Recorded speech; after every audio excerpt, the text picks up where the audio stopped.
చిరకాల స్నేహితుడా నా హృదయాల సన్నిహితుడా చిరకాల స్నేహితుడా నా హృదయాల సన్నిహితుడా నా తోడు నీవయ్యా నా స్నేహం చాలయ్యా నా నీడ నీవయ్యా ప్రియ ప్రభువా యేసయ్యా చిరకాల స్నేహం ఇది నా యేసు స్నేహం చిరకాల స్నేహం ఇది నా యేసు స్నేహం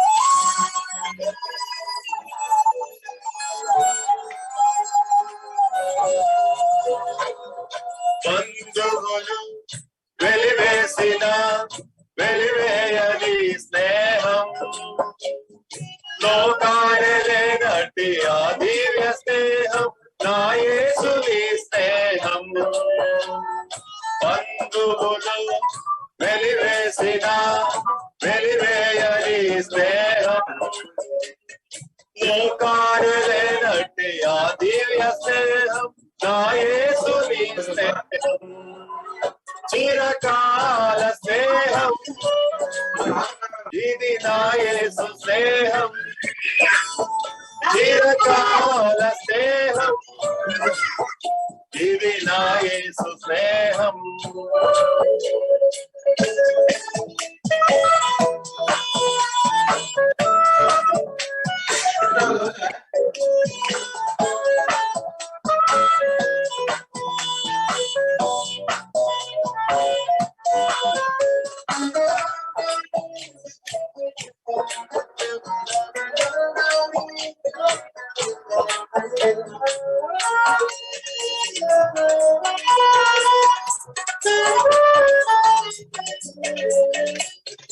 కష్టాలలో కన్నీరలో నన్ను మోయుని స్నేహం తను ధైర్యపరచి ఆదరణ కలిగించు నా యేసుని స్నేహం కష్టాలలో కన్నీరలో నన్ను మోయుని స్నేహం తను ధైర్యపరచి ఆదరణ కలిగించు నా యేసుని స్నేహం చిరకాల స్నేహం ఇది నా యేసు స్నేహం చిరకాల స్నేహం ఇది నా యేసు స్నేహం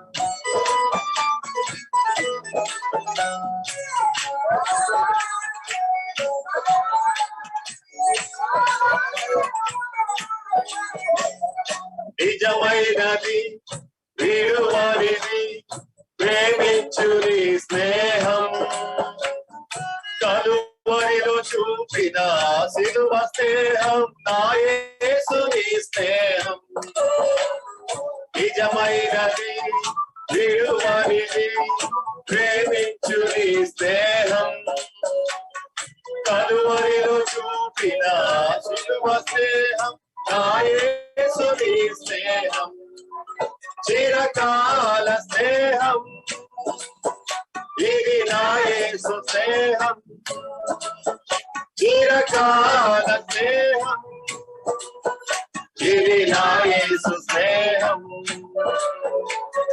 చిరకాల స్నేహితుడా నా హృదయాల సన్నిహితుడా చిరకాల స్నేహితుడా నా హృదయాల సన్నిహితుడా నా తోడు నీవయ్యా నీ స్నేహం చాలయ్యా నా నీడ నీవయ్యా ప్రియ ప్రభువా యేసయ్యా చిరకాల స్నేహం ఇది నా యేసు స్నేహం చిరకాల స్నేహం ఇది నా యేసు స్నేహం. ಲೂಕನು ಬರೆದಿರ್ತಕ್ಕಂತಹ ಸುವಾರ್ತೆ 23ನೇ ಅಧ್ಯಾಯ, ಅದರಲ್ಲಿ 47, 48 ಮತ್ತು 49 ವಚನಗಳು. 3 ವಚನಗಳನ್ನ ನಾನು ಆರಿಸಿಕೊಂಡಿದ್ದೇನೆ, ಅದನ್ನ ನಾನು ಓದ್ತೇನೆ. ಅಲ್ಲಿ ಈ ರೀತಿಯಾಗಿ ಬರೆಯಲ್ಪಟ್ಟಿದೆ. ಲೂಕನು ಬರೆದಿರ್ತಕ್ಕಂಥ ಸುವಾರ್ತೆ 23ನೇ ಅಧ್ಯಾಯ 47, 48, 49. ಶತಾಧಿಪತಿಯು ನಡೆದ ಸಂಗತಿಯನ್ನು ನೋಡಿ, ಈ ಮನುಷ್ಯನು ಸತ್ಪುರುಷನೇ ನಿಜ ಎಂದು ದೇವರನ್ನು ಕೊಂಡಾಡಿದನು. ಈ ನೋಟಕ್ಕಾಗಿ ಕೂಡಿ ಬಂದಿದ್ದ ಜನರೆಲ್ಲರೂ ನಡೆದ ಸಂಗತಿಯನ್ನು ನೋಡಿ ಎದೆ ಬಡಿಕೊಳ್ಳುತ್ತಾ ಹಿಂತಿರುಗಿ ಹೋದರು. ಇದಲ್ಲದೆ ಆತನ ಪರಿಚಿತಿಯವರೆಲ್ಲರೂ, ಗಲಿಲಾಯದಿಂದ ಆತನ ಹಿಂದೆ ಬಂದಿದ್ದ ಸ್ತ್ರೀಯರು ದೂರದಲ್ಲಿ ನಿಂತು ಈ ಸಂಗತಿಗಳನ್ನ ನೋಡುತ್ತಿದ್ದರು. ಈ ಓದಿಕೊಂಡಿರ್ತಕ್ಕಂತಹ ಈ ಒಂದು ವಾಕ್ಯ ಭಾಗದಲ್ಲಿ ಪ್ರಮುಖವಾದಂತಹ 3 ಪ್ರತಿಕ್ರಿಯೆಗಳನ್ನ ನಮ್ಮ ಕರ್ತನಾಗಿರ್ತಕ್ಕಂಥ ಯೇಸು ಕ್ರಿಸ್ತನು ಆತನು ಮರಣ ಹೊಂದಿದ ತಕ್ಷಣದಲ್ಲಿಯೇ ನಡೆದಂತಹ 3 ಪ್ರತಿಕ್ರಿಯೆಗಳನ್ನ ಲೂಕನು ಇಲ್ಲಿ ಬರೀತಕ್ಕಂಥದ್ದನ್ನು ನಾವು ನೋಡ್ತಿದ್ದೇವೆ. ಈ ಒಂದು ಭೂಮಿಯ ಇತಿಹಾಸದಲ್ಲಿ ಅತ್ಯಂತ ವಿಶೇಷವಾದ ಅತ್ಯದ್ಭುತವಾದಂತಹ ಒಂದು ಘಟನೆ, ಅದು 2000 ವರ್ಷಗಳ ಅಡಿದಾವರಿಯಲ್ಲಿ ಅದು ನಡೆಯಿತು. ಅದನ್ನ ಈ ಲೋಕಕ್ಕೆ ಅಡಿದಾವರಿಯನ್ನ ಹಾಕುವುದಕ್ಕಿಂತ ಮುಂಚಿತವಾಗಿಯೇ ದೇವರು ಈ ಒಂದು ಮಹಾ ಯೋಜನೆಯನ್ನ ಆತನು ರೂಪಿಸಿದ್ದನು ಮತ್ತು ಆ ಯೋಜನೆಯ ಮುನ್ನೋಟವನ್ನ ಆತನು ಆದಿಕಾಂಡ ಪುಸ್ತಕದಲ್ಲಿ ಸ್ವತಃ ತಾನೇ ಆ ಮೊದಲ ಮನುಷ್ಯರಾಗಿರ್ತಕ್ಕಂತಹ ಆದಾಮ ಮತ್ತು ಹವ್ವರಿಗೆ ಆ 3ನೇ ಅಧ್ಯಾಯ 15ನೇ ವಚನದಲ್ಲಿ ತಿಳಿಸ್ತಕ್ಕಂಥದ್ದನ್ನ ನೋಡ್ತೇವೆ. ಸ್ತ್ರೀಯ ಸಂತಾನವು ನಿನ್ನ ತಲೆಯನ್ನ ಜಜ್ಜುವುದು ಮತ್ತು ನೀನು ಅದರ ಹಿಮ್ಮಡಿಯನ್ನ ಕಚ್ಚುವೆ ಎಂಬುದಾಗಿ ಮೊದಲನೆಯ ಸುವಾರ್ತೆಯನ್ನ ದೇವರು ಸ್ವತಃ ಮನುಷ್ಯರಿಗೆ ತಿಳಿಸಿರ್ತಕ್ಕಂಥದ್ದನ್ನ ನಾವು ನೋಡ್ತೇವೆ. ಅದಾದ ಬಳಿಕ ಅನೇಕ ಒಂದು ಪುಸ್ತಕಗಳಲ್ಲಿ ಮತ್ತು ಪ್ರವಾದಿಗಳ ಮುಖಾಂತರವಾಗಿ ಈ ಒಂದು ರಕ್ಷಣೆಯ ಯೋಜನೆ ಕುರಿತಾಗಿ ದೇವರು ತಿಳಿಸ್ತಾ ಬಂದಿರತಕ್ಕಂಥದ್ದನ್ನ ನಾವು ನೋಡ್ತಾ ಬಂದಿದ್ದೇವೆ. ಆದಾಗ್ಯೂ ಅದನ್ನ ಕಾಲವು ಪರಿಪೂರ್ಣವಾದಾಗ ನಮ್ಮ ಕರ್ತನಾಗಿರ್ತಕ್ಕಂಥ ಯೇಸು ಕ್ರಿಸ್ತನು ತಂದೆಯಾಗಿರ್ತಕ್ಕಂತಹ ದೇವರ ಚಿತ್ತವನ್ನ ನೆರವೇರಿಸುವುದಕ್ಕೋಸ್ಕರವಾಗಿ ಆತನು ಸ್ತ್ರೀಯಲ್ಲಿ ಜನಿಸಿದವನಾಗಿ ಈ ಲೋಕಕ್ಕೆ ಬಂದು ಆ ಕಾರ್ಯವನ್ನ ಪರಿಪೂರ್ಣ ಮಾಡಿರುವಂತದ್ದನ್ನ ನಾವು ನೋಡಿದ್ದೇವೆ. ಈ ಒಂದು ಘಟನೆಯ ಕುರಿತಾಗಿ, ಈ ಘಟನೆ ನಡೆದಂತಹ ತಕ್ಷಣದಲ್ಲಿಯೇ ಆಗಿರ್ತಕ್ಕಂತಹ ಕೆಲವು ಸಂಗತಿಗಳನ್ನ ಆತನು ಲೂಕನು ಇಲ್ಲಿ ಈ ಒಂದು ಲೂಕನು ಬರೆದಿರ್ತಕ್ಕಂಥ ಸುವಾರ್ತೆ 23ನೇ ಅಧ್ಯಾಯದಲ್ಲಿ ಆತನು ಬರೀತಕ್ಕಂಥದ್ದನ್ನ ನಾವು ನೋಡಿದ್ದೇವೆ. ಮೊದಲನೇದಾಗಿ ಅಲ್ಲಿ 47ನೇ ವಚನದಲ್ಲಿ ನಾವು ನೋಡುವಾಗ, ಶತಾಧಿಪತಿಯು ನಡೆದ ಸಂಗತಿಯನ್ನ ನೋಡಿ ಈ ಮನುಷ್ಯನು ಸತ್ಪುರುಷನೇ ನಿಜ ಎಂದು ದೇವರನ್ನ ಕೊಂಡಾಡಿದನು. ಈ ಶತಾಧಿಪತಿಯ ಕುರಿತಾಗಿ ನಾವು ನೋಡುವಾಗ, ಶತಾಧಿಪತಿ 100 ಜನ ಸೈನಿಕರ ಮೇಲೆ ಕಮಾಂಡರ್ ಆಗಿರ್ತಕ್ಕಂತಹ ಒಬ್ಬ ವ್ಯಕ್ತಿ. ಆ ರೋಮನ್ ಸೈನ್ಯದಲ್ಲಿ ಆಗಿನ ಒಂದು ಕಾಲಘಟ್ಟದಲ್ಲಿ ಅಥವಾ ಈ ಒಂದು ಘಟನೆ ನಡೀತಕ್ಕಂತಹ ಒಂದು ಸಂದರ್ಭದಲ್ಲಿ ಆ ಒಂದು ಸ್ಥಳದಲ್ಲಿದ್ದಂತಹ ಒಂದು ಸೈನಿಕರನ್ನ ನಾವು ನೋಡುವಾಗ, ಆ ರೋಮನ್ ಸಾಮ್ರಾಜ್ಯದವು ಆ ಒಂದು ಪ್ರದೇಶದಲ್ಲಿ ಅವರು ಪ್ರಮುಖವಾಗಿ 25 ಲೀಜಿಯನ್ಸ್ ಎಂಬುದಾಗಿ ನಾವು ನೋಡುತ್ತೇವೆ. ಅಂದ್ರೆ 6000 ಆ ಒಂದು ಪುರುಷರನ್ನ ಅವರು ಆ ಒಂದು ಸೈನ್ಯದಲ್ಲಿ ಹೊಂದಿದ್ರು. ಅದನ್ನ ಪ್ರಮುಖವಾಗಿ 10 ಕೊಹರ್ಟ್ಸ್ ಎಂಬುದಾಗಿ ಅದನ್ನ ಅವರು ವಿಂಗಡಣೆ ಮಾಡ್ಕೊಂಡಿದ್ರು. ಅದರಲ್ಲಿ ಪ್ರಮುಖವಾಗಿ ಒಂದೊಂದು ಕೊಹರ್ಟ್ಸ್ ಅಲ್ಲಿ 600 ಜನ ಸೈನಿಕರನ್ನ ಅದು ಒಳಗೊಂಡಿತ್ತು, ಒಂದು ಕೊಹರ್ಟ್ಸ್. ಆ ಒಂದು ಕೊಹರ್ಟ್ಸ್ ಅನ್ನ ಮತ್ತೆ ಪ್ರಮುಖವಾಗಿ 3 ಭಾಗಗಳಾಗಿ 3 ಮ್ಯಾನಿಪಲ್ಸ್ ಎಂಬುದಾಗಿ ಅವರು ವಿಂಗಡಣೆ ಮಾಡಿದ್ರು. ಒಂದು ಮ್ಯಾನಿಪಲ್ಸ್ 2 ಸೆಂಚುರೀಸ್ ಅದು ಒಳಗೊಂಡಿತ್ತು. ಪ್ರತಿ ಸೆಂಚುರಿ ಎಂಬುದಾಗಿ ನಾವು ನೋಡುವಾಗ 100 ಜನ ಎಂಬುದಾಗಿ ಆ 100 ಜನ ಸೈನಿಕರ ಮೇಲೆ ಅವರನ್ನ ನೋಡಿಕೊಳ್ತಕ್ಕಂತಹ ಒಂದು ಜವಾಬ್ದಾರಿ ಇರ್ತಕ್ಕಂಥದ್ದು ಈ ಶತಾಧಿಪತಿಗೆ. ಹಾಗಾಗಿ ಈ ಶತ ಎಂಬುದಾಗಿ ನಾವು ನೋಡುವಾಗ 100 ಎಂಬುದಾಗಿ ನಾವು ನೋಡುತ್ತೇವೆ. 100 ಜನ ಸೈನಿಕರ ಒಂದು ಜವಾಬ್ದಾರಿ, ಅವರು ಯಾವ ಕಾರ್ಯವನ್ನ ಮಾಡಬೇಕು, ಅವರ ಒಂದು ಮೇಲ್ವಿಚಾರಣೆಯನ್ನ ಮಾಡ್ತಕ್ಕಂಥದ್ದು, ಅವರನ್ನ ನೋಡಿಕೊಳ್ತಕ್ಕಂಥದ್ದು ಈ ಶತಾಧಿಪತಿಯ ಒಂದು ಕಾರ್ಯ. ಹಾಗಾಗಿ ಈತನನ್ನ ಇಲ್ಲಿ ಶತಾಧಿಪತಿ ಎಂಬುದಾಗಿ ಅವ್ರನ್ನ ಕೊಟ್ಟಿದ್ದಾರೆ. ಈ ಶತಾಧಿಪತಿ ಮತ್ತು ಆತನ ಒಂದು ತನ್ನ ಜೊತೆಯಲ್ಲಿದ್ದಂತಹ 100 ಜನ ಸೈನಿಕರು ಇವ್ರಿಗೆ ಕೊಡಲ್ಪಟ್ಟಿರ್ತಕ್ಕಂಥ ಒಂದು ಜವಾಬ್ದಾರಿ ಎಂಬುದಾಗಿ ನೋಡುವಾಗ ಕರ್ತನಾಗಿರ್ತಕ್ಕಂಥ ಯೇಸು ಕ್ರಿಸ್ತನನ್ನ ಹಿಡಿದಿರ್ತಕ್ಕಂತಹ ಒಂದು ಸಂದರ್ಭದಿಂದಲೂ ಕೂಡ ಅಲ್ಲಿಂದ ಆತನನ್ನ ಶಿಲುಬೆಗೆ ಹಾಕುವವರೆಗೆ ಅಲ್ಲಿ ನಡೀತಕ್ಕಂತಹ ಎಲ್ಲಾ ಒಂದು ಘಟನಾವಳಿಗಳಲ್ಲಿ ಆ ಒಂದು ಪರಿಸ್ಥಿತಿಯಲ್ಲಿಯೂ ಕೂಡ ಅದು ಕೈ ಮೀರದ ಹಾಗೆ ಅದನ್ನು ನೋಡಿಕೊಳ್ತಕ್ಕಂತಹ ಒಂದು ಜವಾಬ್ದಾರಿ ಈ ಶತಾಧಿಪತಿದು. ಪ್ರತಿಯೊಂದು ಘಟನೆಯನ್ನು ಸೂಕ್ಷ್ಮವಾಗಿ ಶತಾಧಿಪತಿ ಆತನ ನೋಡ್ತಾ ಬರ್ತಿದ್ದಾನೆ. ನಮ್ಮ ಕರ್ತನಾಗಿರ್ತಕ್ಕಂಥ ಯೇಸು ಕ್ರಿಸ್ತನನ್ನ ಸೆರೆ ಹಿಡಿದಾಗಿನಿಂದನೂ ಕೂಡ ಹಿಡಿದು ಅಲ್ಲಿಂದ ಅನೇಕ ರೀತಿಯಾಗಿರ್ತಕ್ಕಂತಹ ಒಂದು ಆಪಾದನೆಗಳನ್ನ ಆತನು ಕೇಳ್ತಾ ಬರ್ತಿದ್ದಾನೆ. ಯಹೂದಿಗಳು, ಅವನ ಶಾಸ್ತ್ರಿಗಳು, ಪರಿಸಾಯರು ನಮ್ಮ ಕರ್ತನಾಗಿರ್ತಕ್ಕಂಥ ಯೇಸು ಕ್ರಿಸ್ತನನ್ನ ಅನೇಕ ಬಾರಿಯಾಗಿ ದೂಷಣೆ ಮಾಡಿರ್ತಕ್ಕಂಥದ್ದು, ಪಿಲಾತನ ಎದುರಿಗೆ ಒಯ್ದಿರ್ತಕ್ಕಂಥದ್ದು, ಅಲ್ಲಿ ನ್ಯಾಯ ವಿಚಾರಣೆ ಮಾಡ್ತಕ್ಕಂಥದ್ದು, ಮತ್ತು ಪ್ರಮುಖವಾಗಿ ಈತನು ದೇವದೂಷಣೆಯನ್ನ ಮಾಡಿದ್ದಾನೆ ಎಂಬುದಾಗಿ ಆತನ ಮೇಲೆ ದೇವದೂಷಣೆಯ ಆಪಾದನೆಯನ್ನ ಮಾಡಿರ್ತಕ್ಕಂಥದ್ದು. ಅಷ್ಟು ಮಾತ್ರವಲ್ಲ, ಈ ಸೈನಿಕರು ಕೂಡ ನಮ್ಮ ಕರ್ತನಾಗಿರ್ತಕ್ಕಂಥ ಯೇಸು ಕ್ರಿಸ್ತನನ್ನ ಅತ್ಯಂತ ತುಚ್ಛವಾಗಿ ನಡೆಸ್ಕೊಂಡಿರ್ತಕ್ಕಂಥದ್ದನ್ನು ಕೂಡ ನಾವು ಸತ್ಯವೇದದಲ್ಲಿ ಅದು ನಮೂದಿಸಲ್ಪಟ್ಟಿರ್ತಕ್ಕಂಥದ್ದನ್ನು ನಾವು ನೋಡ್ತಾ ಇದ್ದೀವಿ. ಇವರು ಆತನಿಗೆ ಅವನು ಮುಸುಕನ್ನ ಹಾಕಿ ಹೊಡಿತಕ್ಕಂಥದ್ದು, ಆ ಒಂದು ರಾಜದಂಡವನ್ನು ಆತನ ಕೈಯಲ್ಲಿ ಕೊಟ್ಟು ಆತನನ್ನ ಅಣಕಿಸುವಂಥದ್ದು, ಭಯಂಕರವಾದಂತಹ ಒಂದು ರೀತಿಯಲ್ಲಿ ನಮ್ಮ ಕರ್ತನಾಗಿರ್ತಕ್ಕಂಥ ಯೇಸು ಕ್ರಿಸ್ತನನ್ನ ಅವರು ನಡೆಸಿಕೊಂಡಿರ್ತಕ್ಕಂಥದ್ದನ್ನ ನಾವು ನೋಡ್ತಾ ಇದ್ದೀವಿ. ಆದಾಗ್ಯೂ ಕೂಡ ಬೇರೆ ಜನರನ್ನ ಶಿಲುಬೆಗೆ ಹಾಕುವುದಕ್ಕೆ ತೆಗೆದುಕೊಂಡು ಹೋಗ್ತಕ್ಕಂಥ ಒಂದು ಸಂದರ್ಭದಲ್ಲಿ ಅವರೆಲ್ಲರೂ ಕೂಡ ಪ್ರತಿಕ್ರಿಯೆಯನ್ನ ವ್ಯಕ್ತಪಡಿಸ್ತಾ ಇದ್ರು, ಅವರು ಅದಕ್ಕೆ ವಿರೋಧಿಸ್ತಾ ಇದ್ರು. ಅದನ್ನ ನಮ್ಮ ಕರ್ತನಾಗಿರ್ತಕ್ಕಂಥ ಯೇಸು ಕ್ರಿಸ್ತನು ಒಂದು ಮಾತನ್ನು ಕೂಡ ಇವರು ಏನ್ ಮಾಡಿದ್ರು ಕೂಡ ಅದಕ್ಕೆ ವಿರುದ್ಧವಾಗಿ ಅದನ್ನ ವಿರೋಧಿಸ್ಲಿಲ್ಲ. ಮತ್ತೆ ಅದಕ್ಕೆ ಯಾವುದೇ ರೀತಿಯಾಗಿರ್ತಕ್ಕಂಥ ಪ್ರತಿಕ್ರಿಯೆಯನ್ನು ಇವರು ಉಗುಳಿದ್ರು, ಗಡ್ಡವನ್ನ ಕಿತ್ತರು, ಆತನಿಗೆ ಹೊಡೆದ್ರು. ನಿನಗೆ ಹೊಡೆದಿರ್ತಕ್ಕಂಥವ್ರು ಯಾರು ಎಂಬುದಾಗಿ ನೀನು ಪ್ರವಾದನೆ ಹೇಳು ಎಂಬುದಾಗಿ ಅವರು ಅಣಕಿಸಿದ್ರು, ಮೂದಲಿಸಿದ್ರು. ಆದ್ರೂ ಕೂಡ ಯಾವುದೇ ರೀತಿಯಾಗಿರ್ತಕ್ಕಂತಹ ಒಂದು ಪ್ರತಿಕ್ರಿಯೆ ನಮ್ಮ ಕರ್ತನಾಗಿರ್ತಕ್ಕಂಥ ಯೇಸು ಕ್ರಿಸ್ತನಿಂದ ಅಥವಾ ಆ ವಿರೋಧವು ಅದು ಉಂಟಾಗ್ಲಿಲ್ಲ. ಅಷ್ಟೊಂದು ಮುಗ್ಧನಾಗಿದ್ರೂ ಕೂಡ ಇವರ ಒಂದು ಮನಸ್ಸಿನಲ್ಲಿ ಯಾವುದೇ ರೀತಿಯಾಗಿರ್ತಕ್ಕಂತಹ ಒಂದು ಕರುಣೆ ಮೂಡ್ಲೇ ಇಲ್ಲ ಈ ಸೈನಿಕರಿಗೆ.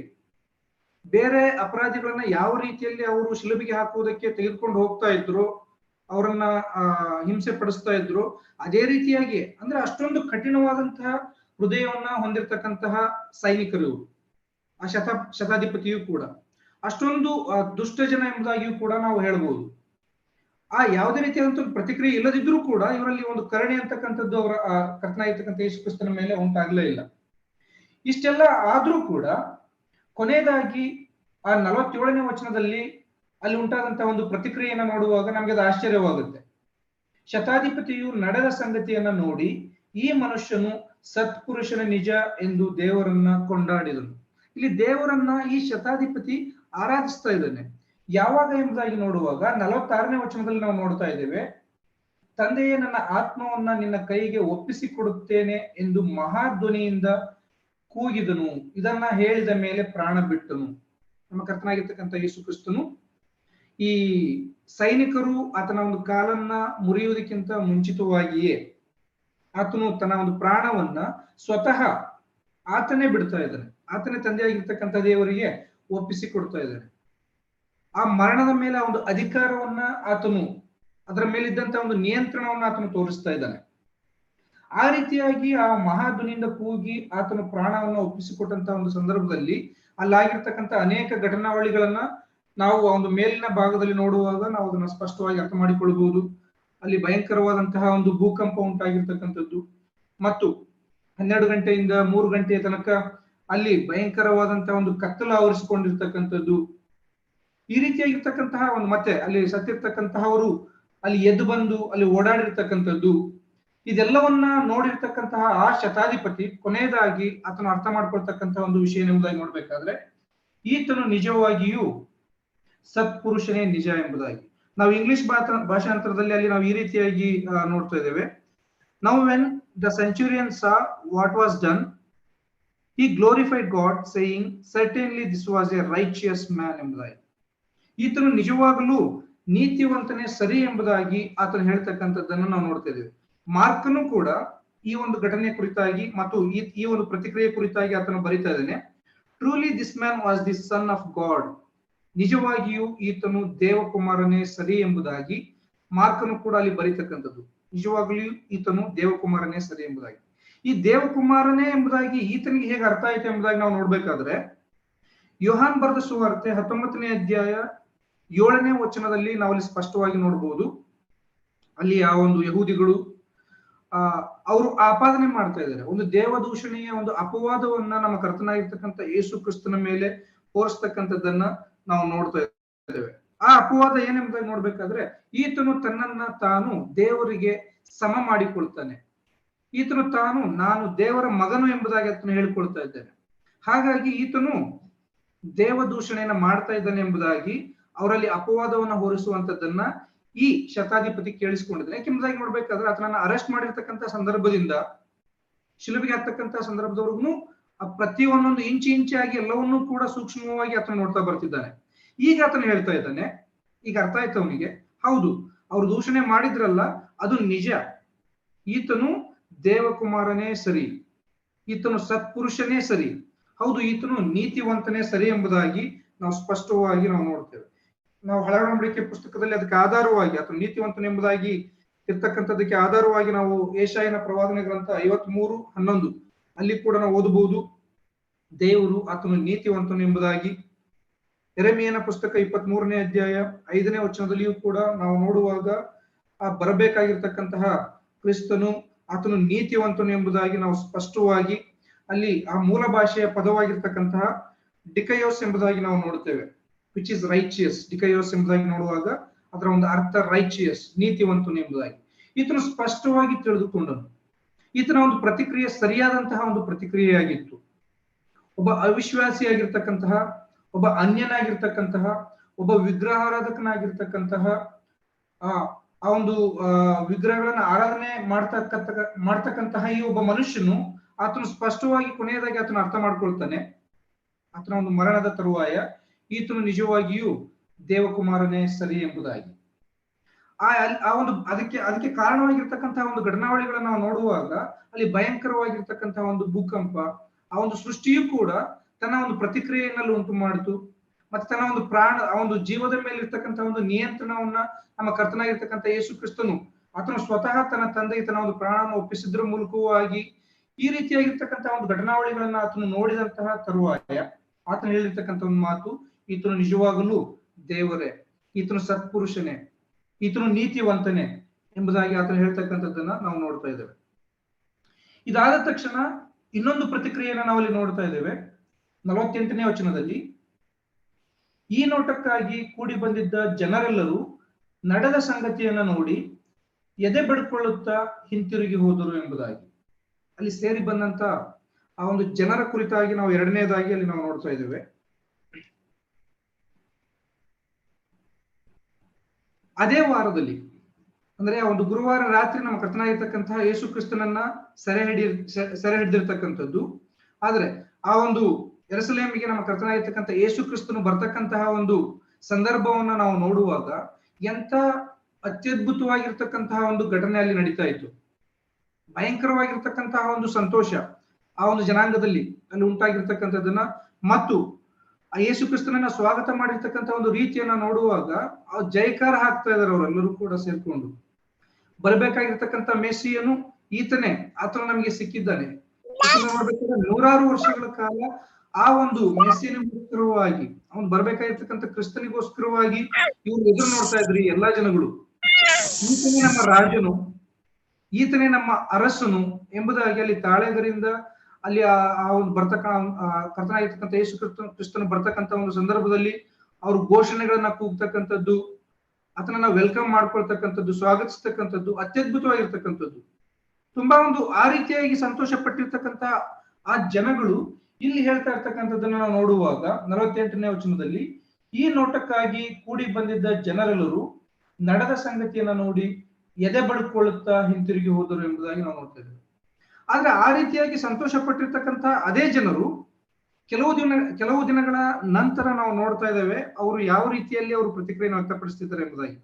ನಮ್ಮ ಕರ್ತನಾಗಿರ್ತಕ್ಕಂಥ ಯೇಸು ಕ್ರಿಸ್ತನನ್ನ ಸೆರೆ ಹಿಡಿದಿರ್ತಕ್ಕಂಥ ಒಂದು ಸಂದರ್ಭದಲ್ಲಿ ಇವರೇ ಮೂದಲಿಸ್ತಾ ಇದ್ದಾರೆ, ಇವರೇ ಅಣಕಿಸ್ತಾ ಇದ್ದಾರೆ, ಈತನು ನಮಗೆ ಬೇಡ, ಈತನು ನಮ್ಮ ಅರಸನಲ್ಲ, ಈತನು ನಮಗೆ ಬೇಡ, ಈತನಿಗೆ ಬದಲಾಗಿ ನಮಗೆ ಬರಬ್ಬನನ್ನ ಬಿಟ್ಕೊಡು ಎಂಬುದಾಗಿ ಅವರು ಕೂಗ್ತಕ್ಕಂಥದ್ದನ್ನು ನಾವು ನೋಡ್ತಾ ಇದ್ದೇವೆ, ಅಣಕಿಸುವಂತದ್ದನ್ನ ನಾವು ನೋಡ್ತಾ ಇದ್ದೇವೆ. ಪೂರ್ತಿ ಅವ್ರು ಯಾವ ರೀತಿಯಲ್ಲಿ ಮೊದಲಿಗೆ ಆತನನ್ನ ಸ್ವೀಕಾರ ಮಾಡಿದ್ರು, ಆದ್ರೆ ಅದಕ್ಕೆ ವಿರುದ್ಧವಾಗಿ ಅವರು ಪ್ರತಿಕ್ರಿಯೆ ವ್ಯಕ್ತಪಡಿಸಿರ್ತಕ್ಕಂಥದ್ದನ್ನ ನಾವು ನೋಡ್ತಾ ಇದ್ದೇವೆ. ಪೂರ್ತಿ ವಿರುದ್ಧವಾಗಿರ್ತಕ್ಕಂತಹ ಒಂದು ಮನಸ್ಥಿತಿ.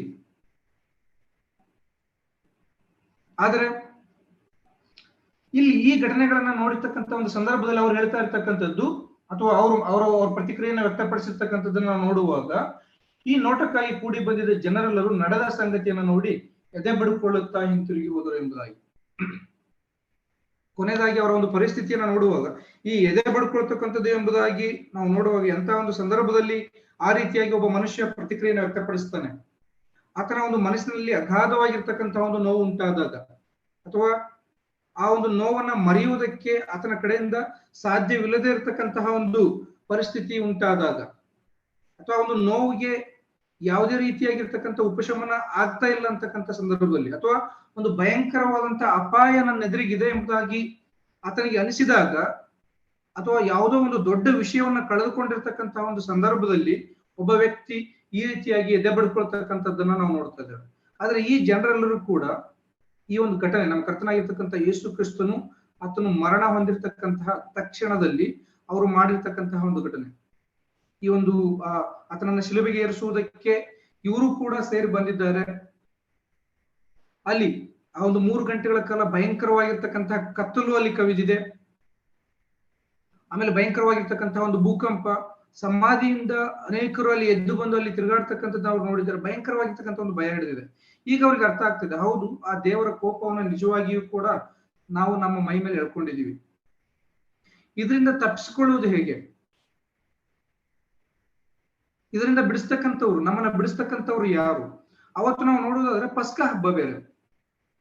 ಅವರು ಆಮೇಲೆ ಮನೆಗೆ ಹೋಗಿ ಆ ಒಂದು ಪಸ್ಕದ ಕುರಿಗಳನ್ನ ಅವರು ಹೋಗಿ ಯಜ್ಞವಾಗಿ ಸಮರ್ಪಿಸಬೇಕು. ಆ ಪಸ್ಕ ಹಬ್ಬ ಆಚರಣೆ ಮಾಡ್ತಕ್ಕಂಥ ಯಾವುದೇ ರೀತಿಯಾಗಿರ್ತಕ್ಕಂತಹ ಸಂತೋಷ ಅವರಲ್ಲಿಲ್ಲ.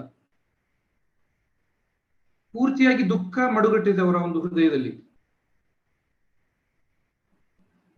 ಆ ಯಜ್ಞ ಸಮರ್ಪಿಸ್ತಕ್ಕಂಥದ್ದು, ಆ ಹಬ್ಬವನ್ನು ಆಚರಣೆ ಮಾಡ್ತಕ್ಕಂಥ ಯಾವುದೇ ರೀತಿಯಾಗಿರ್ತಕ್ಕಂತಹ ಒಂದು ಸಂತೋಷವೇ ಅವರಲ್ಲಿ ಉಳಿದಿಲ್ಲ. ಇನ್ನು ಮುಂದೆ ನಮ್ಗೆ ಏನ್ ಅಪಾಯ ಇದೆಯೋ ಗೊತ್ತಿಲ್ಲ. ದೇವರು ನಮ್ಗೆ ಯಾವ ರೀತಿಯಾಗಿ ನಮ್ಮನ್ನ ದಂಡಿಸ್ತಾನೋ ನಮ್ಗೆ ಗೊತ್ತಿಲ್ಲ. ನಾವಾಗಿ ಅವರೇ ಹೇಳ್ತಾರೆ ಅಷ್ಟ, ಕರ್ತನಾಗಿರ್ತಕ್ಕಂಥ ಯೇಸು ಕ್ರಿಸ್ತನನ್ನ ಮರಣಕ್ಕೆ ಒಪ್ಪಿಸ್ತಕ್ಕಂತಹ ಎಲ್ಲಾ ಆ ಒಂದು ಜವಾಬ್ದಾರಿ ಅದು ನಮ್ಮ ಮೇಲೆಯೇ ಇರ್ಲಿ, ಆತನ ಒಂದು ರಕ್ತದ ಒಂದು ಹೊಣೆ ನಮ್ಮ ಮೇಲೆ ಇರ್ಲಿ ಎಂಬುದಾಗಿ ಅವ್ರು ಹಾಕೊಂಡಿದ್ದಾರೆ. ಸೊ ಅದರ ಒಂದು ಅಪಾಯದ ಮುನ್ಸೂಚನೆ ಅವ್ರಿಗೆ ಈಗ ಗೋಚರ ಆಗ್ತಾ ಇದೆ. ಇನ್ನ ಆ ಒಂದು ಪರಾಕ್ರಮಿಯಾಗಿರ್ತಕ್ಕಂಥ ದೇವರಿಂದ, ಸರ್ವಶಕ್ತನಾಗಿರ್ತಕ್ಕಂಥ ದೇವರಿಂದ ನಮ್ಮನ್ನ ತಪ್ಪಿಸ್ತಕ್ಕಂಥವ್ರು ಯಾರು ಅಂತಕ್ಕಂತಹ ಒಂದು ನೋವು, ಆ ಒಂದು ಬಾಧೆ ಅವ್ರನ್ನ ಕಾಡುವುದಕ್ಕೆ ಪ್ರಾರಂಭ ಮಾಡಿದೆ.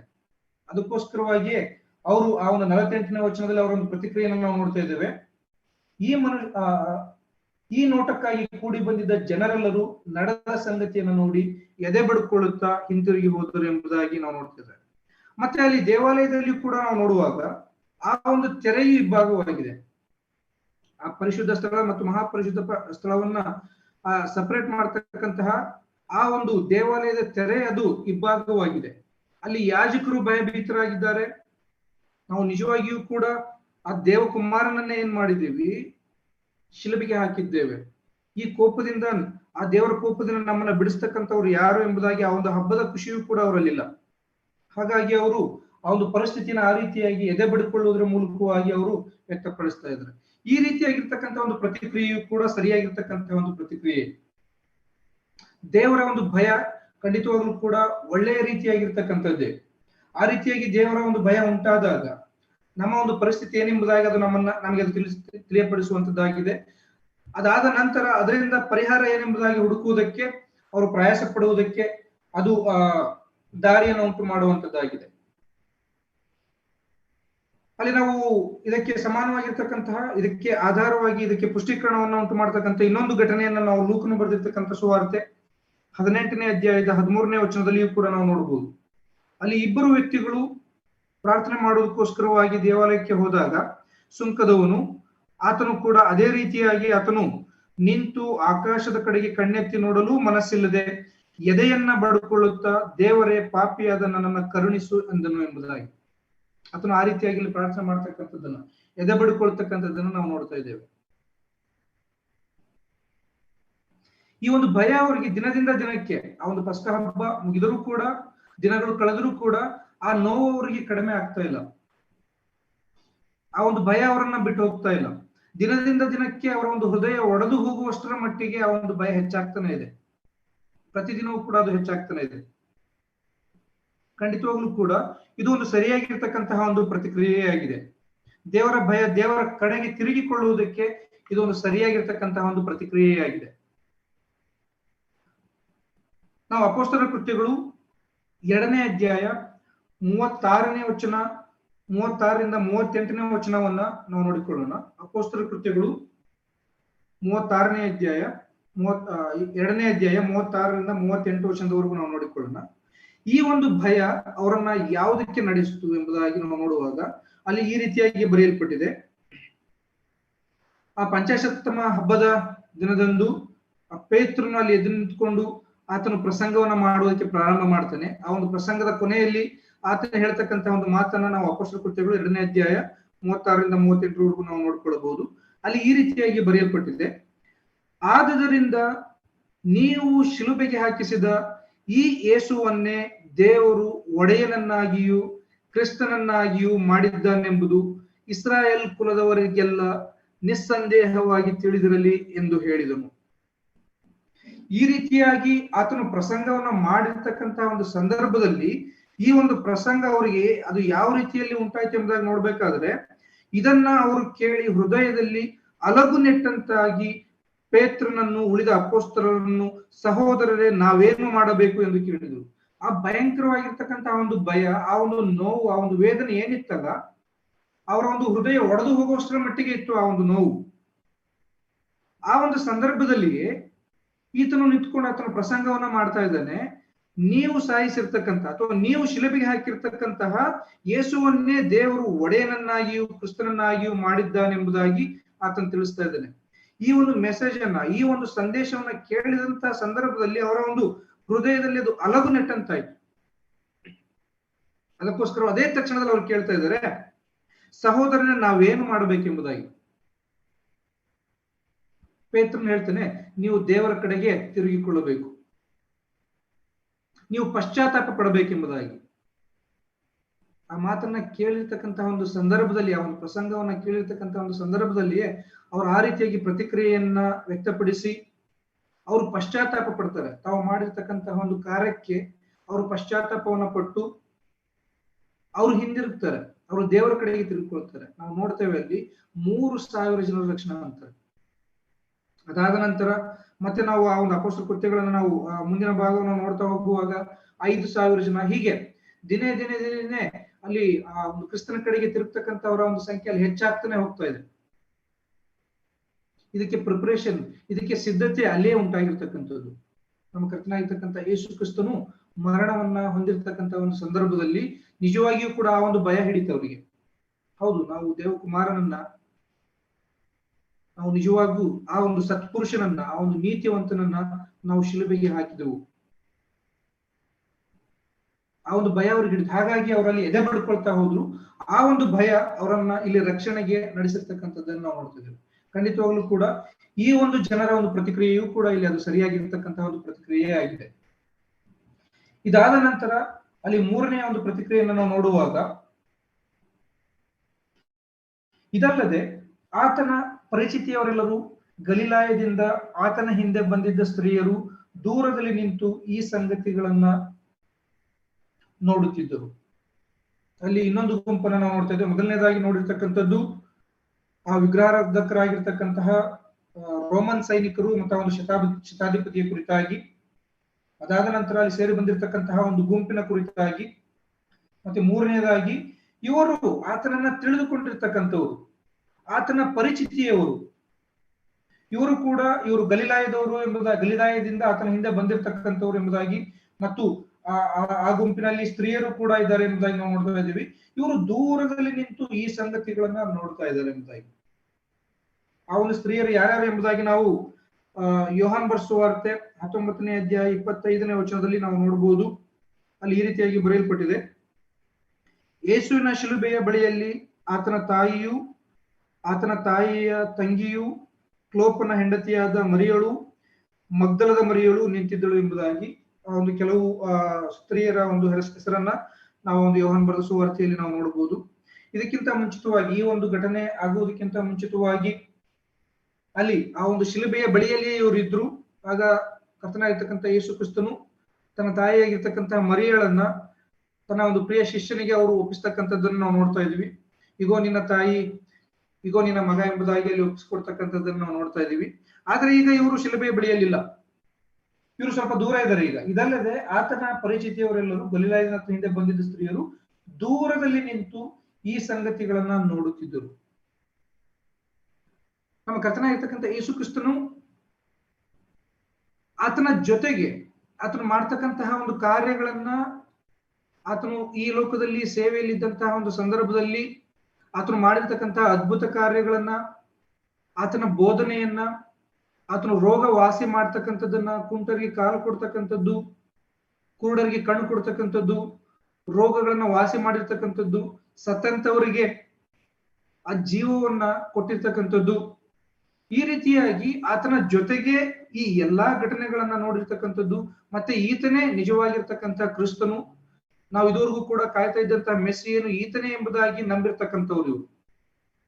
ಆದ್ರೆ ಇವರು ಈಗ ದೂರದಲ್ಲಿ ನಿಂತ್ಕೊಂಡು ಈ ಸಂಗತಿಗಳನ್ನ ನೋಡ್ತಾ ಇದ್ದಾರೆ, ಸುಮ್ಮನೆ ನೋಡ್ತಾ ಇದ್ದಾರೆ. ಇವ್ರು ಏನು ಕೂಡ ಅರ್ಥ ಆಗ್ತಿಲ್ಲ, ಇವಾಗ ಏನಾಗ್ತಾ ಇದೆ, ಅಥವಾ ನಾವು ನಂಬ್ಕೊಂಡು ಇದುವರೆಗೂ ಕೂಡ ಇದನ್ನ ಹಿಂಬಾಲಿಸಿರ್ತಕ್ಕಂಥದ್ದೇ ತಪ್ಪ, ಅಥವಾ ನಾವೇನಾದ್ರೂ ಮೋಸ ಹೋಗಿದೀವ, ಏನಾಗ್ತಾ ಇದೆ ಇಲ್ಲಿ? ನಮ್ಮ ಕರ್ತನಾಗಿರ್ತಕ್ಕಂಥ ಯೇಸು ಕ್ರಿಸ್ತನು ಇಂಥ ಒಂದು ತುಚ್ಛವಾಗಿರ್ತಕ್ಕಂತಹ ಒಂದು ಮರಣವನ್ನ ಅನುಭವಿಸ್ತಾ ಇದ್ದಾರೆ ನಮ್ಮ ಕಣ್ಣೆದುರಿಗೆ. ಅವ್ರು ಒಂದ್ ವೇಳೆ ನೆನೆಸ್ತಾ ಇದ್ದಿರ್ಬೋದು, ಆ 3 ಗಂಟೆಯ ಕಾಲ ಆ ಒಂದು ಕತ್ತಲ ಅವಶ್ಯಕತೆ ಯಾರು ಕೂಡ ಮಾತಾಡ್ತಾ ಇಲ್ಲ, ಯಾರು ಕೂಡ ಮಾತಾಡಿದರೆ ಎಂಬುದಾಗಿ ಅಲ್ಲಿ ಅವನು ನಾವು ಸತ್ಯಯುಗದಲ್ಲಿ ಕೂಡ ನೋಡುವಾಗ ಎಲ್ಲೂ ಕೂಡ ಏನೂ ಕೂಡ ರೆಕಾರ್ಡ್ ಆಗಿಲ್ಲ. ಒಂದ್ ವೇಳೆ ಇವರು ಆಲೋಚನೆ ಮಾಡ್ತಿದ್ರು, ನಾನು ಅದನ್ನ ದಾವೀದನ ಮನೆತನದ ರಾಜಕುಮಾರ ಅಂತಕ್ಕಂಥ ಒಂದು ಪುಸ್ತಕದಲ್ಲಿಯೂ ಕೂಡ ಅಲ್ಲಿ ನಾವು ಓದುವಾಗ, ಆ ಒಂದು ಪುಸ್ತಕವನ್ನು ಓದುವಾಗ ಅವರ ಒಂದು ಮನಸ್ಥಿತಿ ಹೇಗಿತ್ತು ಎಂಬುದಾಗಿ ನಾವು ಅದನ್ನ ಅರ್ಥ ಮಾಡಿಕೊಳ್ಬಹುದು. ಅವ್ರು ನೆನೆಸ್ತಾ ಇದ್ರು, ಯಾವುದಾದ್ರೂ ಗಳಿಗೆಯಲ್ಲಿ ಈ ಕರ್ತನಾಗಿರ್ತಕ್ಕಂಥ ಯೇಸು ಕ್ರಿಸ್ತನು ಈ ರೋಮನ್ ಸೈನಿಕರನ್ನ ಹೊಡೆದಾಕ್ತಾನೆ, ಅಥವಾ ಆತನ ಮೇಲೆ ದೂಷಣೆ ಮಾಡಿರ್ತಕ್ಕಂಥವ್ರ ಮೇಲೆ ಅಲ್ಲಿ ಆತನ ಪ್ರತಿಕ್ರಿಯೆಯನ್ನು ವ್ಯಕ್ತಪಡಿಸ್ತಾನೆ, ಇವರೆಲ್ಲರೂ ಕೂಡ ಬಿದ್ದೋಗ್ತಾರೆ ಎಂಬುದಾಗಿ ಅವರು ನೋಡ್ತಾ ಇದ್ದಾರೆ. ಆದ್ರೆ ಅದ್ ಯಾವುದೇ ರೀತಿಯಾಗಿರ್ತಕ್ಕಂತಹ ಒಂದು ಘಟನೆಗಳಲ್ಲಿ ನಡೀತಾ ಇಲ್ಲ. ರೋಮನ್ ಸೈನಿಕರಿಗೂ ಕೂಡ ಏನೂ ಆಗ್ತಿಲ್ಲ, ಆತನಿಗೆ ವಿರೋಧವಾಗಿ ಮಾತಾಡಿರ್ತಕ್ಕಂಥವ್ರಿಗೂ ಕೂಡ ಏನೂ ಆಗ್ತಿಲ್ಲ. ಆದ್ರೆ ಆ ಎಲ್ಲಾ ದೇವರ ಉಗ್ರಕೋಪ ಪೂರ್ತಿಯಾಗಿ ನಮ್ಮ ಕರ್ತನಾಗಿರ್ತಕ್ಕಂಥ ಯೇಸು ಕ್ರಿಸ್ತನ ಮೇಲೆ ಅದು ಸುರಿಯಲ್ಪಡ್ತಾ ಇದೆ. ಆ ಎಲ್ಲಾ ವೇದನೆಯನ್ನ ಆತನು ಅನುಭವಿಸ್ತಾ ಇದ್ದಾನೆ, ಒಂದು ಮಾತು ಕೂಡ ಇಲ್ಲ. ಇದು ಅವರು ಒಂದು ರೀತಿಯಲ್ಲಿ ಶಾಕ್ ಆಗಿದ್ದಾರೆ. ಅವರು ನಾವು ನಂಬಿರ್ತಕ್ಕಂತಹ ಮೆಸ್ಸಿನಿಗೆ ಈ ರೀತಿಯಾಗಿ ಆಗ್ತಾ ಇದೆ, ಒಂದ್ ವೇಳೆ ನಾವೇ ಮೋಸ ಹೋಗಿದೀವ, ಏನಾಗ್ತಾ ಇದೆ ಇಲ್ಲಿ ಎಂಬುದಾಗಿ ಅವ್ರಿಗೆ ಅರ್ಥ ಆಗ್ತಿಲ್ಲ. ಸುಮ್ನೆ ನಿಂತ್ಕೊಂಡಿದ್ದಾರೆ ಅಷ್ಟೇ, ಸುಮ್ನೆ ನಿಂತ್ಕೊಂಡು ಎಲ್ಲಾ ಘಟನೆಯನ್ನ ಅವರು ನೋಡ್ತಾ ಇದ್ದಾರೆ. ಅವ್ರಿಗೆ ಏನೂ ಕೂಡ ಅರ್ಥ ಆಗ್ತಿಲ್ಲ. ಅವರ ಪ್ರತಿಕ್ರಿಯೆ ಕೂಡ ಅದು ಖಂಡಿತವಾಗ್ಲೂ ಕೂಡ ಸರಿಯಾಗಿರ್ತಕ್ಕಂತಹ ಒಂದು ಪ್ರತಿಕ್ರಿಯೆ. ಆದ್ರೆ ಅದೇ ಲೂಕನು ಬರೆದಿರ್ತಕ್ಕಂಥ ಸುವಾರ್ತೆ 24ನೇ ಅಧ್ಯಾಯಕ್ಕೆ ನಾವು ಬರುವಾಗ ಆ ಒಂದು ಅವರಲ್ಲಿ ಮಡುಗಟ್ಟಿರ್ತಕ್ಕಂತಹ ಒಂದು ನೋವು ಅದು ಪೂರ್ತಿಯಾಗಿ ಸಂತೋಷವಾಗಿ ಪರಿವರ್ತನೆ ಆಗಿರ್ತಕ್ಕಂಥದ್ದನ್ನು ನಾವು ನೋಡ್ತೇವೆ.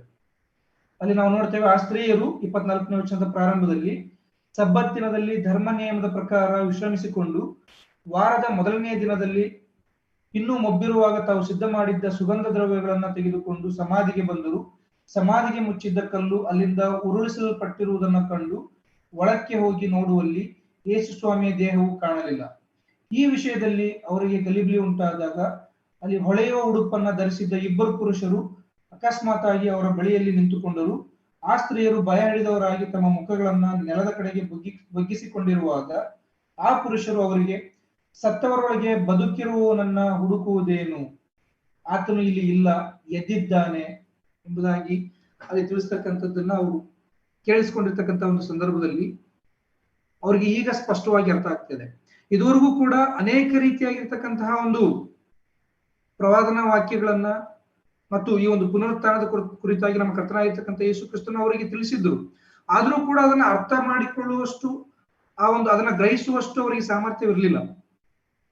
ಅವರು ಅದೇ ಸಂದರ್ಭದಲ್ಲಿ ನಮ್ಮ ಮೆಸ್ಸಿಯನ್ನು ಅವರ ಮೇಲೆ ಒಂದು ವೇಳೆ ನ್ಯಾಯ ತೀರಿಸಬಹುದು, ಇದನ್ನ ಆತನು ಪರಿಹರಿಸಬಹುದು ಎಂಬುದಾಗಿ ಅವರು ಯೋಚನೆ ಮಾಡಿಕೊಂಡು ಆ ರೀತಿಯಾಗಿರ್ತಕ್ಕಂಥ ಎಲ್ಲಾ ರೀತಿಯಾಗಿರ್ತಕ್ಕಂಥ ನೋವನ್ನು ಆತನು ತಾಳ್ಕೊಳ್ತಕ್ಕಂಥ ಸಂದರ್ಭದಲ್ಲಿ ಇವನ್ ಮರಣವನ್ನ ಹೊಂದುವಾಗ ಅವರಿಗೆ ಭಯಂಕರವಾಗಿರ್ತಕ್ಕಂಥ ಒಂದು ನೋವು. ಇಲ್ಲಿಗೆ ಮುಗಿದು ಹೋದ್ರೆ ಹೇಗೆ ಕತೆ? ನಾವು ನಂಬ್ಕೊಂಡಿರ್ತಕ್ಕಂಥ ಮೆಸ್ಸಿಯನು ಈತನು ಮರಣವನ್ನ ಹೊಂದುವುದಾದ್ರೆ, ಈ ಮರಣವೇ ಕೊನೆಯಾಗುವುದಾದ್ರೆ ನಮ್ಮ ಕತೆ ಏನು ಮುಂದೆ? ಅಥವಾ ನಾವು ನಂಬಿಕೊಂಡಿರ್ತಕ್ಕಂಥದ್ದು ಸುಳ್ಳ ಎಂಬುದಾಗಿ ಆ ರೀತಿಯಾಗಿರ್ತಕ್ಕಂತಹ ಒಂದು ಮನಸ್ಥಿತಿಯಿಂದ ಅವರಲ್ಲಿ ನಿಂತ್ಕೊಂಡು ನೋಡ್ತಾ ಇದ್ರು.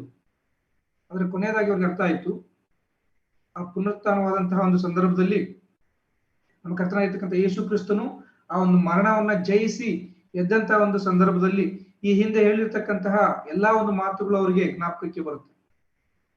ಅವಾಗ ಅವರು ಅನುಭವಿಸಿರ್ತಕ್ಕಂತಹ ಎಲ್ಲಾ ರೀತಿಯಾಗಿರ್ತಕ್ಕಂಥ ದುಃಖ ನೋವುಗಳು ಅದು ಸಂತೋಷವಾಗಿ ಮಾರ್ಪಾಡಾಗಿರ್ತಕ್ಕಂಥದ್ದನ್ನ ನಾವು ನೋಡ್ತಾ ಇದ್ದೇವೆ. ಇಲ್ಲಿ ನಾವು 3 ಪ್ರತಿಕ್ರಿಯೆಗಳನ್ನ ನೋಡ್ತಾ ಬಂದಿದ್ದೇವೆ. ಮೊದಲನೇದಾಗಿ ಆ ವಿಗ್ರಹಾರಾಧಕರಾಗಿರ್ತಕ್ಕಂತಹ ಆ ಒಂದು ಕಠಿಣ ಹೃದಯವನ್ನ ಹೊಂದಿರತಕ್ಕಂತಹ ಆ ಒಂದು ರೋಮನ್ ಸೈನಿಕರು, ಆ ಒಂದು ಶತಾಧಿಪತಿಯ ಒಂದು ಪ್ರತಿಕ್ರಿಯೆಯನ್ನು ನಾವು ನೋಡಿದ್ದೇವೆ. ಖಂಡಿತವಾಗ್ಲೂ ಕೂಡ ಒಬ್ಬ ಅವಿಶ್ವಾಸಿಗೆ ಇರಲೇಬೇಕಾಗಿರ್ತಕ್ಕಂತಹ ಒಂದು ಆತನು ಆ ಶಿಲುಬೆಯನ್ನ ನೋಡಿದಾಗ, ಆ ಕರ್ತನಾಗಿರ್ತಕ್ಕಂಥ ಯೇಸು ಕ್ರಿಸ್ತನನ್ನ ಆ ಶಿಲುಬೆಯ ಚಿತ್ರಣವನ್ನ ಜ್ಞಾಪಿಸಿಕೊಂಡಾಗ ಆತನು ಪ್ರತಿಕ್ರಿಯಿಸಬೇಕಾಗಿರ್ತಕ್ಕಂತಹ ಒಂದು ಪ್ರತಿಕ್ರಿಯೆಯನ್ನ ನಾವಿಲ್ಲಿ ನೋಡಿದ್ದೇವೆ. ನಾವು ಕೂಡ ನಮ್ಮ ಕರ್ತನಾಗಿರ್ತಕ್ಕಂಥ ಯೇಸು ಕ್ರಿಸ್ತನನ್ನ ರಕ್ಷಣೆ ಹೊಂದಿರ್ತಕ್ಕಂಥ ಸಂದರ್ಭದಲ್ಲಿ ನಮ್ಮ ಒಂದು ಪ್ರತಿಕ್ರಿಯೆಯು ಕೂಡ ಹೌದು ಆ ರೀತಿಯಾಗಿರ್ತಕ್ಕಂಥ ಒಂದು ಪ್ರತಿಕ್ರಿಯೆಯನ್ನ ಆತನು ಅಲ್ಲಿ ವ್ಯಕ್ತಪಡಿಸಿರ್ತಕ್ಕಂಥದ್ದನ್ನ, ಈತನು ನಿಜವಾಗಿಯೂ ಸತ್ಪುರುಷನೇ, ಈತನು ನಿಜವಾಗಿಯೂ ದೇವಕುಮಾರನೇ ಎಂಬುದಾಗಿ ಆತನು ಪ್ರತಿಕ್ರಿಯೆ ವ್ಯಕ್ತಪಡಿಸಿರ್ತಕ್ಕಂಥದ್ದನ್ನು ನಾವು ನೋಡಿದ್ದೇವೆ. ಆ ಒಂದು ಭಯ, ದೇವರ ಒಂದು ಭಯದಿಂದಾಗಿ ಆ 2ನೇ ಗುಂಪು ಅವರು ಎದೆ ಬಡ್ಕೊಳ್ತಾ ಹೋಗಿ ಕೊನೆಯದಾಗಿ ಅವರು ಆ ಒಂದು ದೇವರ ಭಯದ ಮುಖಾಂತರವಾಗಿ ಕರ್ತನಾಗಿರ್ತಕ್ಕಂಥ ಯೇಸು ಕ್ರಿಸ್ತನನ್ನ ಅವರು ಕಂಡುಕೊಂಡಿರ್ತಕ್ಕಂಥದ್ದನ್ನ ನಾವು 48ನೇ ವಚನದಲ್ಲಿ ನಾವು ನೋಡಿದ್ದೇವೆ. ಅದೇ ರೀತಿಯಲ್ಲಿ 49ನೇ ವಚನದಲ್ಲಿ ಇಲ್ಲಿ 3 ರೀತಿಯಾಗಿರ್ತಕ್ಕಂಥ ಒಂದು ಪ್ರತಿಕ್ರಿಯೆಯಲ್ಲಿ ನಾವು ಎರಡನೇದಾಗಿ ನೋಡಿರ್ತಕ್ಕಂಥದ್ದು ಅವರು ಪಶ್ಚಾತ್ತಾಪವನ್ನ ಪಟ್ರು. 3ನೇದಾಗಿ ಆ ಒಂದು ಪಶ್ಚಾತ್ತಾಪ ಅವರು ದೇವರ ಕಡೆಗೆ ತಿರುಗಿಕೊಳ್ಳುವುದಕ್ಕೆ ಅದು ಸಹಾಯ ಮಾಡ್ತು. 3ನೇದಾಗಿ ನಾವು ನೋಡುವಾಗ ಆ ಒಂದು ಪುನರುತ್ಥಾನ, ಆ ಕಾನ್ಫಿಡೆನ್ಸ್ ಅನ್ನ, ಆ ಒಂದು ರಕ್ಷಣೆಗಿರ್ತಕ್ಕಂತಹ ಒಂದು ಮಹಾ ನಿರೀಕ್ಷೆಯನ್ನ, ಆ ಒಂದು ಕಾನ್ಫಿಡೆನ್ಸ್ ಅನ್ನ ಅವರಿಗೆ ಅನುಗ್ರಹಿಸಿಕೊಟ್ಟಿರ್ತಕ್ಕಂಥದ್ದನ್ನ ನಾವು ನೋಡ್ತಾ ಇದ್ದೇವೆ. ಈ ರೀತಿಯಾಗಿ ನಮ್ಮ ಕರ್ತನಾಗಿರ್ತಕ್ಕಂಥ ಯೇಸು ಕ್ರಿಸ್ತನು ಆತನು ಈ ಲೋಕದಲ್ಲಿ ತಂದೆಯಾಗಿರ್ತಕ್ಕಂಥ ದೇವರು ಆತನಿಗೆ ಕೊಟ್ಟಿರ್ತಕ್ಕಂಥ ಒಂದು ಮಹಾ ಕಾರ್ಯವನ್ನ ನೆರವೇರಿಸಿರ್ತಕ್ಕಂಥ ಒಂದು ಸಂದರ್ಭದಲ್ಲಿ ಅಲ್ಲಿ ನಡೆದಿರ್ತಕ್ಕಂತಹ ಈ ಒಂದು ಪ್ರತಿಕ್ರಿಯೆಗಳನ್ನ ನಾವು ಸ್ವಲ್ಪ ಸಮಯ ಈ ರೀತಿಯಾಗಿ ಕಲಿಲಿಕ್ಕಾಗುವಂತೆ ದೇವರು ಸಮಯವನ್ನು ಅನುಗ್ರಹಿಸಿಕೊಟ್ಟಿದ್ದಾರೆ. ಮತ್ತು ಈ ರೀತಿಯಾಗಿ ಈ ಒಂದು ವಾಕ್ಯ ಸಂದೇಶಕ್ಕೋಸ್ಕರವಾಗಿ ಅವಕಾಶವನ್ನ ಕೊಟ್ಟಿರ್ತಕ್ಕಂತಹ ಎಲ್ಲ ಪ್ರಿಯರಿಗೂ ಕೂಡ ನಾನು ನನ್ನ ಹೃದಯಪೂರ್ವಕವಾಗಿರ್ತಕ್ಕಂತಹ ಧನ್ಯವಾದಗಳನ್ನ ತಿಳಿಸ್ತೇನೆ. ದೇವರ ನಾಮಕ್ಕೆ ಮಹಿಮೆ ಉಂಟಾಗಲಿ.